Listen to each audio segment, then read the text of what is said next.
সারবারে এসে আমরা কফি খাইতে সবাই মিললে। অনেক সুন্দর পরিবেশ, ভালো লাগে।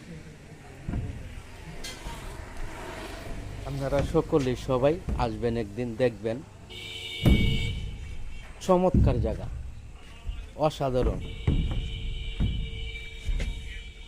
আবহাওয়াটা অনেক সুন্দর, নিরিবিলি। আমরা বসছি, খুব ভালো লাগতেছে। আমরা গাড়ি নিয়ে আসছি, আজকে খালি ঘুরতেছি, জায়গায় জায়গায় যাইতাছি, খাওয়া দাওয়া করতেছি। যাওয়ার পথে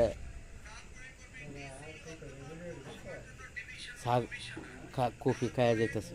সারবাড়ি এটা, হ্যাঁ, এটার নাম কি? তা জালালপুর সারবাড়ি। খুব সুন্দর, সবাই আসবেন, হ্যাঁ, ইনশাল্লাহ। ভালো থাকবেন। আসসালামু আলাইকুম।